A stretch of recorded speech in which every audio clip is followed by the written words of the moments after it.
জন্মানোর সময় আমরা কিন্তু কেউ কিছু শিখে পড়ে আসি না। আমাদের শিক্ষার যদি ইচ্ছা থাকে আমরা যে কোনো বয়সে যে কোনো সময় যে কোনো কারুর কাছ থেকে কিন্তু আমরা শিখে নিতে পারি। ওটা আমাদের ইচ্ছার পরে নির্ভর করে। নমস্কার আমার প্রিয় ইউটিউব পরিবার, তোমরা সবাই কেমন আছো? আশা করছি তোমরা সবাই অনেক ভালো আছো, আমিও ভালো আছি। আমি সুপ্রিয়া, আমি তোমাদের সবাইকে আমন্ত্রণ জানাই নাসিকের ঘরকন্যার আরেকটি নতুন ব্লগে। যে প্রান্ত থেকে আমার ব্লগটি আমার ভিডিওটি দেখছো, আশা করছি তোমরাও সবাই খুব ভালো আছো।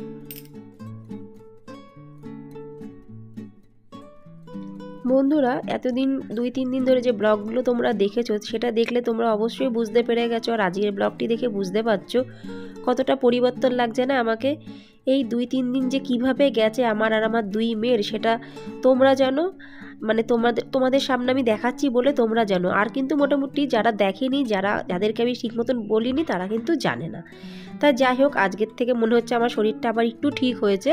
তো আমি আবার প্রতিদিনকার মতন কাজে নেমে পড়েছি, কারণ এইগুলো আমাকে করতেই হবে। অনেক দিন ধরে করিনি বলে সমস্ত কাজগুলো কিন্তু পেন্ডিং রয়ে গেছে। আমি প্রথম লাইনে কেন বললাম যে কেউ কিছু কিন্তু শিখে পড়ে আসে না জন্মের পরের থেকে, এই কথাটা কিন্তু অতি বাস্তব। আমি কিন্তু বিয়ের আগে কিছুই জানতাম না। বাবা আমার একটি মাত্র মেয়ে, মোটামুটি মধ্যবিত্ত পরিবারের। তা সেরকমভাবে কোনো কিছু করতেও লাগতো না, আর আমার ইচ্ছাও হতো না কোনো কিছু করতে। ওই জন্য আমি কিছুই জানতাম না। কিন্তু আরেকটা কথাই আছে না, গুতোই বললে ছুঁচেও নামাজ পড়ে, তা আমার অবস্থা হয়েছে তাই। আমি এখন থাকি মহারাষ্ট্রের নাসিকে, আর নাসিক মানে কিন্তু বেশ ভালোই গ্রাম। এখন নাসিক একটু একটু শহরের মতন দেখাচ্ছে, কিন্তু আদিতে কিন্তু নাসিক মানে বেশ ভালোই গ্রাম। আর এখানে যে কোনো জায়গায় যেতে গেলে মানে গাঁও টাইপের এই উচ্চারণটা আসে। কেউ যদি নাসিক সম্পর্কে জানতে চাও, গুগল সার্চ করলেই তোমরা পেয়ে যাবে নাসিক জায়গাটা কেমন। আর আমি আমার ব্লগের মাধ্যমেও তোমাদেরকে আমি একটু একটু করে সব কিছু বলবো।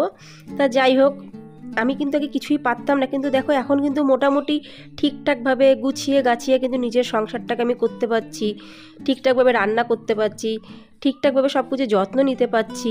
যে মেয়ে আগে কিছুই জানতো না, সেই মেয়ে কিন্তু এখন মোটামুটি খুব সুন্দর করে নিজের সংসার, নিজের মেয়েদের, নিজের স্বামীকে, নিজের ঘরদুয়ার খুব ভালো করে যত্ন সহকারে করতে পারে।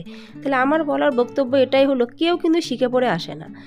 যখন গুতোয় পড়বে তখন অটোমেটিক কিন্তু মানুষ শিখে যেতে বাধ্য।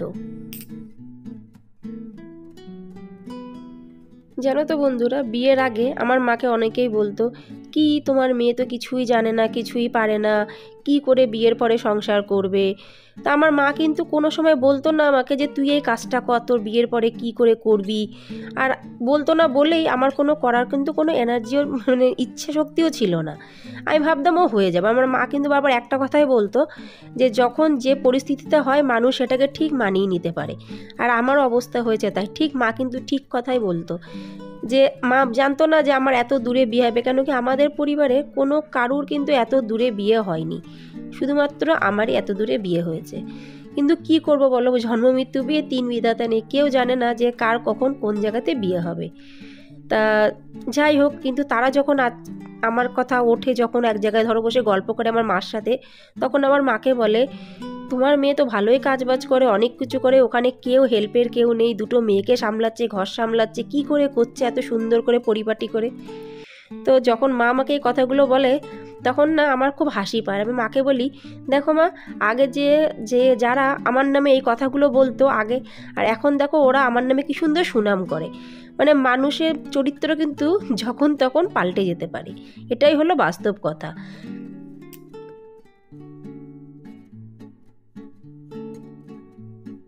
ওই জন্য বন্ধুরা, আমি আমার নিজের বিয়ের আমার 16 বছর হয়ে গেছে, 16 বছরের অভিজ্ঞতা দিয়ে আমি বলছি, যে যা বলে বলতে দাও, বিয়ের আগের জীবনটা সুন্দর করে কাটাও। কেন কি বিয়ের পরে কি পরিস্থিতি হবে, কোথায় গিয়ে আমাদের কপাল ঠেকবে, আমরা কিন্তু কেউ জানি না। ওই জন্য যতদিন মা বাবার কাছে আছো ভালোভাবে থাকো, সুন্দর করে বাঁচো। কেন কি ওটাই হলো আমাদের মেয়েদের আসল জীবন। তো আজকে সকালবেলায় দেখেছো আমি কিন্তু আলুর পরোটা করেছি। আমি কিন্তু আলুর পরোটা একদমই করতে পারতাম না, খেতে পারতাম। আর আমাদের বেঙ্গলে কিন্তু আলুর পরোটা এত কিন্তু চলে না, নর্মাল লুচি পরোটা এরকমই চলে, রুটিও কিন্তু কেউ সেরকম একটা খায় না।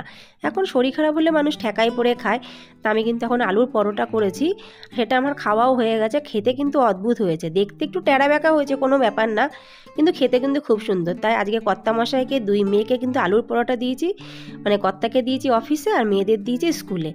আলুর পরোটা দিয়ে দই দিয়ে খেতে কিন্তু বেশি ভালো লাগে, কিন্তু যেহেতু ভালোই নাসিকে ঠান্ডা পড়ে গেছে ওই জন্য দইটাকে একটু অ্যাভয়েড করছি। তা আমি দিয়েছি সস, কিন্তু আমি কিন্তু সস খাইনি, আমি নর্মাল এমনি শুধুই আলুর পরোটা খেয়ে নিই। আমি যে জায়গায় থাকি, নাসিকে থাকি, এখানে আমার চারপাশে কিন্তু সব মারাঠি বন্ধু, সমস্ত বান্ধবীরা কিন্তু মারাঠি। এদের কাছ দিয়ে যে কত ধরনের পরোটা আমি খাই, মানে তোমরা চিন্তা করতে পারবে না। আমাদের যত রকমের কাঁচা সবজি আমাদের আছে, সমস্ত সবজি দিয়ে কিন্তু এখানে পরোটা করে, খেতে অদ্ভুত লাগে। এমনকি পেঁয়াজের পরোটা, পেঁয়াজের পাতার পরোটা, রসুনের পাতার পরোটা, তারপরে বেসনের পরোটা, বেসনটাকে গুলে বেশ অনেক ধরনের সবজি মিক্স করে পরোটা করে। এই যে হালকা হালকা শীতটা পড়ে গেছে, আমার বান্ধবীদের কিন্তু পরোটা খাওয়াও শুরু হয়ে গেছে। ওরা বাড়িতেও পরোটা খাবে, কর্তামশাই তাদের কর্তারাও নিয়ে যাবে অফিসে পরোটা, বাচ্চারা স্কুলে নিয়ে যাবে পরোটা।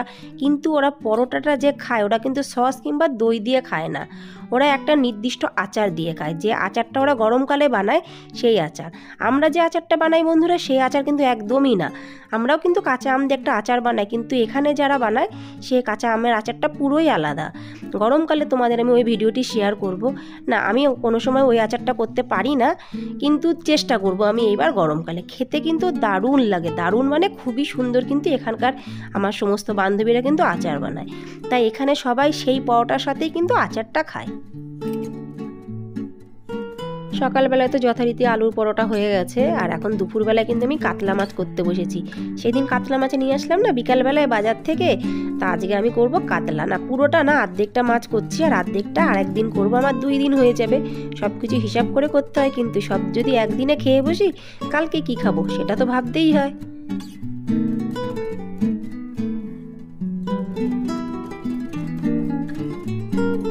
আর এই দেখো মশলার ডাব্বাগুলো এত উপরে করেছে না ওই কার্পেন্টার আঙ্কেলটা, মানে কার্পেন্টার কাকাটা। তো আমার হাত যাওয়াটা খুবই মানে বিরক্তিকর লাগে। আমার এই সম্পর্কে কোনো ধারণাই ছিল না, ওই জন্য যখন করে ফেলেছে দেখলাম যে আমার হাত পৌঁছাচ্ছে না, কিন্তু অলরেডি এগুলো লাগানো হয়ে গেছে, আর এখন কিছু করার নেই। ওই জন্য দেখতে পাচ্ছি না, পা উঁচু করে করে, নাহলে চেয়ার নিয়ে কিন্তু আমার সব কিছু পারতে লাগে। আর আজকে কিন্তু আমি নর্মাল মাছের ঝোল বানাবো না, আজ আমি দই কাতলা বানাবো। কেন মাছটা আজকে মানে অনেক দিন পরেই কিন্তু কাতলা মাছ খাচ্ছি। সব সময় তো মাছ আনা হয় না, মাছ পাওয়াও যায় না সব সময় আমরা যে মাছগুলো খাই, কেন কি এটা তো সমুদ্রের জায়গা, চারপাশে সমুদ্র কিন্তু এখানে, ওই জন্য কিন্তু এখানটাতে সামুদ্রিক মাছগুলো বেশি পাওয়া যায়। আর আমার সামুদ্রিক মাছটা এক ভোলা মাছ ছাড়া কিন্তু সেরকম একটা ভালো লাগে না। আজকে দই কাতলা বানাবো, সবাই মিলে একদম পেট ভরে খাবো আজকে দুপুরবেলায় দই কাতলা। তা মাছের ঝোলটা আমি বসিয়ে দিয়েছি, আর আমি এসে গেছি বাসন মাজতে। অনেকগুলো বাসন আজকে জমে গেছে। আজকে সকালবেলা থেকে কিন্তু আমি একটা বাসনও হাত দিইনি, আলসামি লাগছিলো, কেন কি জল এত পরিমাণে ঠান্ডা, ওই জন্য ভাবলাম যখন মাজবো একবারে সব মেজে নেবো।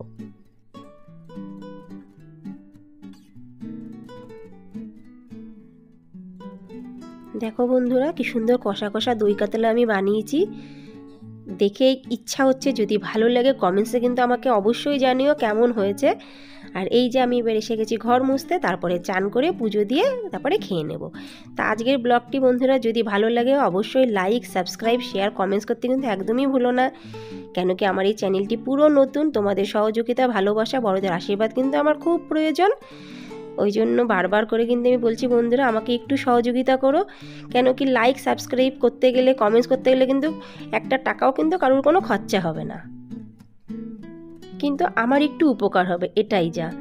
এখন দেখো আশা রাখছি তোমরা আমাকে অবশ্যই সাহায্য করবে। তারপরে এই যে গ্যাসের স্ল্যাব, গ্যাসের এইগুলো মানে ওভেনগুলো আমি সব ভালো করে চকচক করে মুছে ফেলে দিচ্ছি। আমার জন্য গ্যাসের এই যে ওভেনটা যদি পরিষ্কার না থাকে আমার কিন্তু একদমই ভালো লাগে না। বন্ধুরা আজকের ব্লগটি আমি এখানেই সমাপ্ত করছি, আবার দেখা হবে তোমাদের সঙ্গে পরবর্তী ব্লগে। ততক্ষণের জন্য নমস্কার বন্ধুরা, নমস্কার।